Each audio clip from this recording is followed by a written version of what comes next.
Almost there, in the words of Matt Munro and many others. Welcome to the urban environment where somebody appears to be hacking trees down and somebody else appears to be making a road. They're probably working as a team, and more noise than living next door to a farm. Anyway, there it is. Not quite done, but I thought I'd better show you at this point. A couple of shades of green and a couple of shades of muck. Not too much. I mean, looking at the mud and the puddle that this sits on, it must have been very wet. So I've done a kind of wet splosh of dirt and not much more. And the idea that I'm working on is that it has splashed through many a puddle. So the front part of the vehicle is muckier than the main part, and of course the back is mucky. And as far as filth goes, I think I'm going to largely leave it at that. Just a little bit of probably darker brown needed here and there just to break up the surface. So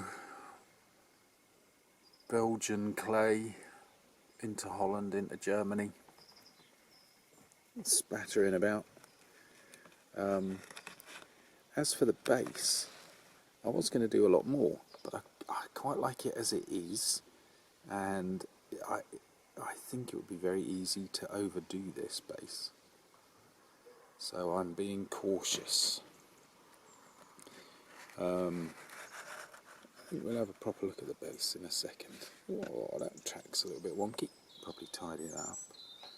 There's always one. And that's pretty much it. So let's have a quick look at the base.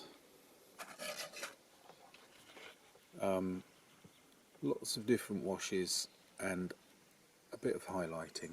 The puddle's a bit green, but I like the spattery quality of it, and it's not going to be seen because it'll be under the tank. There is the barbed wire frames,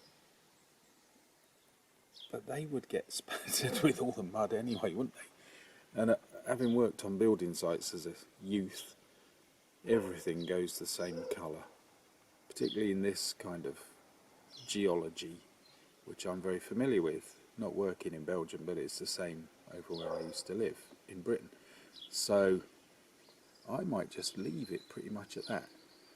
Perhaps a tiny bit of bringing that one out, maybe a little bit of highlighting there. I'm liking the tree as it is pretty much, because all of this wood would have been fairly fresh and lively until the tank ran it over. So it's not as if it's going to be that kind of grey, silvery grey that oak goes or anything like that. There is the barbed wire running about. The temptation is to do that. But that also, if it's lying down and it's getting run over, that also would be very muddy. So, could overdo it. I will think. It's funny how you have to work on scenarios. But, so we're close. Very close. I suspect one more little moment of doing it. And I'm tempted to actually glue the tank in place. Cool, that's a rakish position. Oh, the other thing that I haven't said is it has the most perfect track fixing I've ever encountered. A large square hole with a large square thing that you push through, and it held, didn't need glue or anything. Why everybody can't do that, I don't know. So our tank is nearly there, and of course all the markings are on. That's the main thing, isn't it? Long John Silver the third.